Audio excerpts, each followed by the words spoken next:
Bismillahirrahmanirrahim. Assalamu alaikum students. My name is Abdurrahman and I'm teaching you biology. Students, this session is continuity of the previous session जिसमें हमने discuss किए energy resources, exhaustible और inexhaustible के तारुफ से हमने start किया था, फिर उसकी कुछ बेसिक टाइप्स हमने डिस्कस की। अभी हम इसको कंटिन्यू करने जा रहे हैं फ्रॉम द न्यूक्लियर पावर। तो डिटेल्स बोर्ड पे देखते हैं।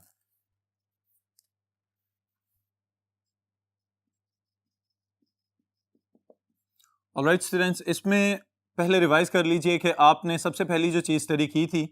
That is hydroelectric power. Alright, then we discussed about the tidal power. फिर उसके बाद मैंने आपको एक चीज ऐड करवाई थी, Salter's duct. Alright, and then we studied the wind power.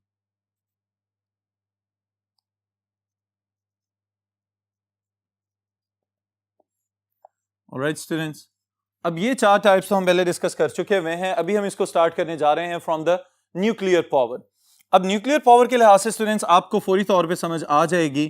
कि यहां पे कुछ रेडियो एक्टिव किस्म का फ्यूल इस्तेमाल होना चाहिए।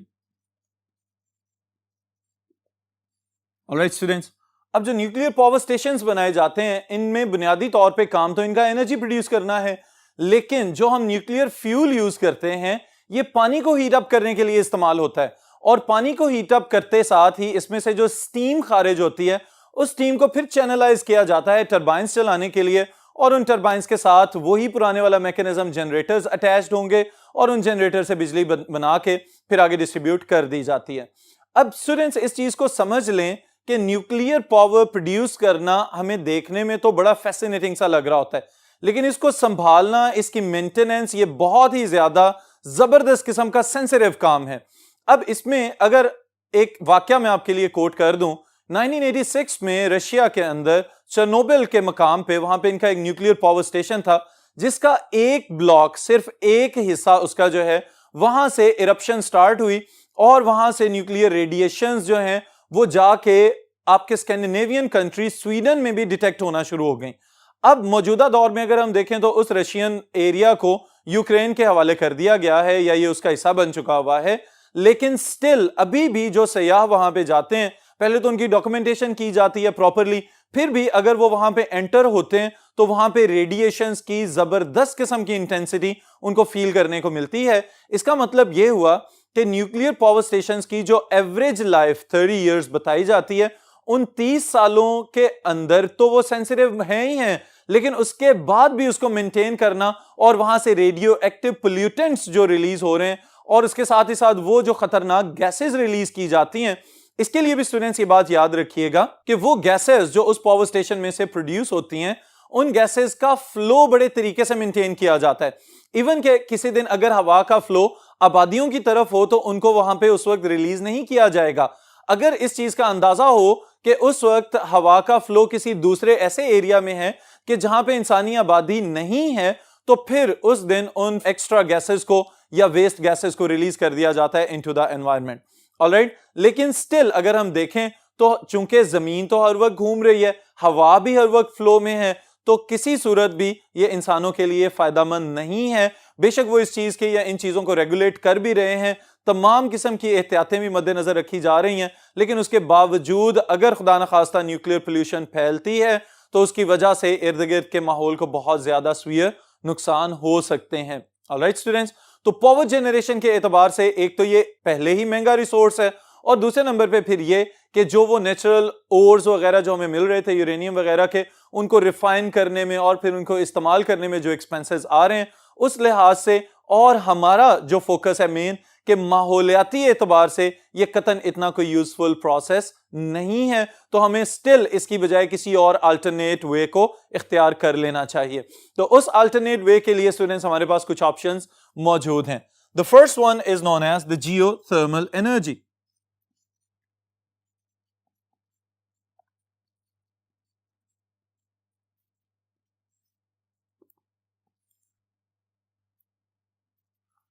जी स्टूडेंट्स, अगर आप इस लफ्ज के ऊपर गौर करें तो आपको अंदाजा हो रहा है जियोथर्मल एनर्जी। इसका मतलब यह है कि जमीन के अंदर हीट की एनर्जी भी मौजूद है। तो आपको इस बात का भी अंदाजा होना चाहिए कि जमीन है क्या, सूरज से अलहदा हुआ एक टुकड़ा है जिसका कोर अभी भी बहुत ज्यादा गर्म है। अब अगर हम किसी जगह पे वॉल्केनोज वगैरह को देखते हैं या हॉट स्प्रिंग्स अगर आपने देखे हो, गर्म पानियों के चश्मे या सुने हो, और इसी तरह अंडरग्राउंड गीजर्स का नाम कभी सुना हो, तो इस चीज का बखूबी अंदाजा हो जाना चाहिए कि जो जमीन के कोर में हीट है वो किसी ना किसी फॉर्म में अपने आप को एक्सप्रेस कर रही है। और स्टूडेंट्स, इस टेक्निकली अगर इस एनर्जी की हार्नेसिंग की हम बात करें तो इस चीज को समझिएगा कि जो कोर ऑफ द अर्थ पे हॉट लावा मौजूद है, उस लावा से निकलती हुई हीट जब ऊपर की जानिब को मूव करती है तो वहां पे आपके पानी की लेयर्स मौजूद हैं। अब वो जो वाटर है जब किसी जगह पे बहुत ज्यादा गर्म होगा तो स्टीम की सूरत में सतह के ऊपर निकलना शुरू हो जाता है। ऑलराइट, तो वो जो स्टीम या ड्राई हीट जिसे हम कहते हैं जब बाहर निकल रही होती है तो उसको किसी ना किसी तरीके से इस्तेमाल करना भी जरूरी है कि कहीं हम कुदरती जराए का ज़िया ना कर दें। तो उसके लिए स्टूडेंट्स क्या किया जाता है कि बहुत सारे ममालिक ने अपने पास जियोथर्मल पावर स्टेशंस बनाना शुरू कर दिए हैं। ऑलराइट, आपकी किताब में न्यूजीलैंड और आइसलैंड वगैरह का जिक्र किया गया है, लेकिन बहुत सारे और ममालिक भी हैं कि जिन्होंने प्रॉपरली अब इस चीज को एक अल्टरनेट या एक आर्टिफिशियल वे में भी चलाना शुरू कर दिया है कि जमीन की हीट की एनर्जी को इस्तेमाल करते हुए पानी को गर्म किया जाता है, स्टीम बनाई जाती है और फिर उस स्टीम से अपनी टरबाइंस और जनरेटर्स चला लिए जाते हैं। तो ये वाले जो पावर जनरेटर्स हैं इनको हम कहेंगे these are using the natural resource that is inexhaustible, क्योंकि जमीन अभी तक अगर इतने लाख साल गुजर जाने के बाद भी दरमियान में से गर्म है और वॉल्केनोज की सूरत में कहीं ना कहीं निकलती हुई भी उसकी हीट नजर आती है, तो इसका मतलब यह है कि इसको हम इनएग्जॉस्टेबल सोर्स में शामिल कर सकते हैं, इससे ज्यादा एनर्जी हार्नेस की जा सकती है। लेकिन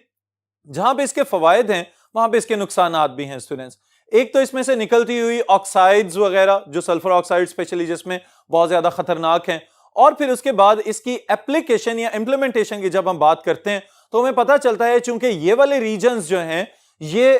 इंसानी आबादियों से काफी फासले पे मौजूद होते हैं, तो इस वजह से इनको हार्नेस करने के लिए या तो प्लांट्स वहां पे लगाए जाएं या फिर इनमें से निकलती हुई स्टीम जो है उसको बहुत ज्यादा लॉन्ग डिस्टेंस ट्रेवल करना पड़ेगा, और इतने लंबे डिस्टेंस के बाद जो इसकी एनर्जी की एफिशिएंसी है वो भी रिड्यूस हो सकती है। ऑलराइट स्टूडेंट्स, हमारे जो मकसद वाली या हमारे फोकस वाली चीज है वो ये है कि इस एनर्जी को इस्तेमाल जरूर किया जाए लेकिन माहौल को नुकसान कम से कम पहुंचाया जाए। ऑलराइट स्टूडेंट्स, फिर इसके बाद जो नेक्स्ट टेक्निक हम स्टडी करने जा रहे हैं दैट इज रियली इंपॉर्टेंट, और इसको स्टूडेंट्स हम कहते हैं दिस इज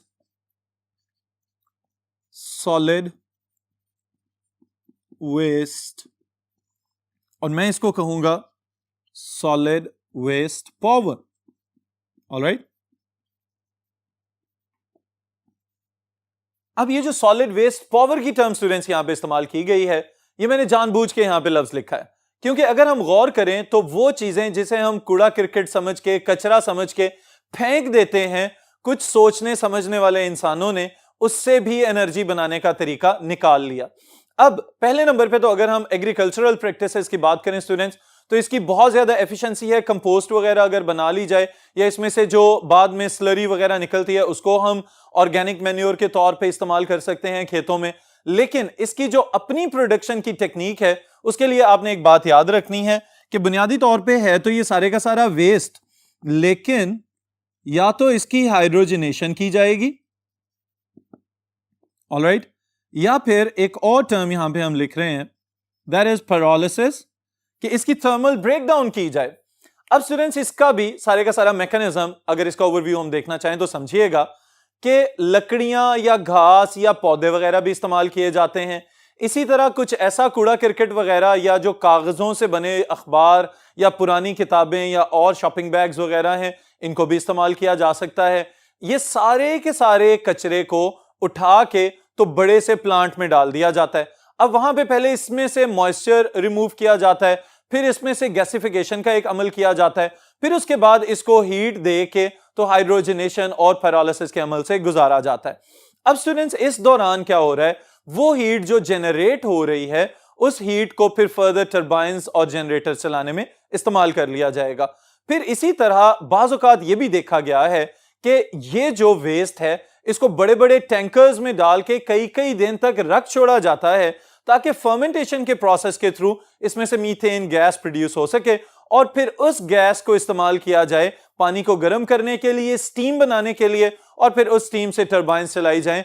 और पावर जनरेशन में इस्तेमाल हो सके। तो ये जो टेक्निक्स हैं स्टूडेंट्स, इसको हम यूं कह सकते हैं कि आपके लिए जो चीजें बेकार थी, इकोलॉजी वालों ने या एनवायरमेंटलिस्ट ने उसको भी इस्तेमाल करने के और प्रोडक्टिव बनाने के काबिल बना दिया है। और इसकी मदद से स्टूडेंट्स कई घरों को, बल्कि एक महदूद शहरी आबादी को भी आराम से बिजली की जरूरियात से आरास्ता किया जा सकता है, उनकी जरूरियात को पूरा किया जा सकता है। तो आप लोग भी ये चीज समझ लें, बहुत सारे हमारे एग्रीकल्चरिस्ट अब ऐसे हैं पाकिस्तान के अंदर कि जिन्होंने अपने ट्यूबवेल्स चलाने के लिए इस एनर्जी पे अपने आप को कन्वर्ट कर लिया है, तो बिजली के बिल भी कम होंगे और साथ ही साथ जो कूड़ा करकट वगैरह है वो भी डिकम्पोज होगा और खेतों के लिए आपको मसनूई खाद भी मुयस्सर होगी।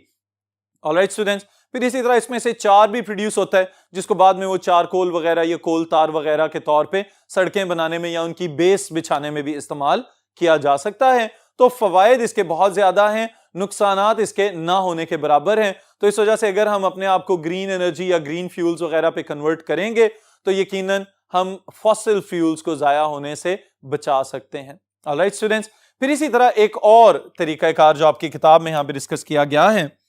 It is about the ocean thermal gradient.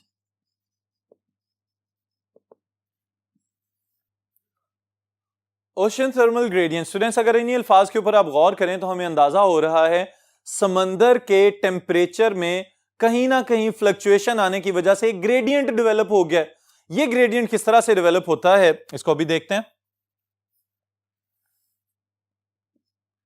अब स्टूडेंट्स याद रखिएगा कि सरफेस के ऊपर टेम्परेचर है 25 डिग्री सेल्सियस, ऑलराइट, और बॉटम की अगर हम बात करें तो यहां पे टेम्परेचर है ऑलमोस्ट 4 to 5 डिग्री सेल्सियस। अब अगर आप गौर करें इन्हीं दो फिगर्स के ऊपर तो हमें पता चल रहा है कि सतह के ऊपर दर्जा हरारत ज्यादा है, पानी जल्दी एवेपोरेट हो सकता है। इसी चीज को एनहेंस कर लिया गया एवेपोरेटर्स लगा के। एवेपोरेटर्स लगाने की वजह से क्या होगा कि जो पानी पहले ही कंपैरेटिवली हॉट नजर आ रहा है, उस पानी में से पानी फटाफट एवेपोरेट होना शुरू हो जाएगा। ये बुखारात जो ऊपर की जानिब को उठेंगे, इनको टरबाइन चलाने के लिए इस्तेमाल किया जाएगा और उसके पीछे जो जनरेटर है टरबाइन के चलने से वो बिजली पैदा करना शुरू कर देगा। अब देखने में तो ये बहुत ही ज्यादा कारआमद लग रहा है मैकेनिज्म, लेकिन स्टूडेंट समझने वाली बात ये है कि जब इस प्लांट की इंप्लीमेंटेशन चल रही होगी किसी जगह पे, तो वहां पे मौजूद जो मरीन लाइफ है उसके ऊपर क्या गुजर रही होगी। तो इस चीज के हवाले से फायदेमंद तो जरूर है, लेकिन इस चीज के खतरात भी हैं कि कहीं इस इंसानी कार्रवाई की वजह से वहां पे मौजूद बाकी जो वाइल्ड लाइफ है या जो मरीन लाइफ है वो मुतासर ना होना शुरू हो जाए। Alright students,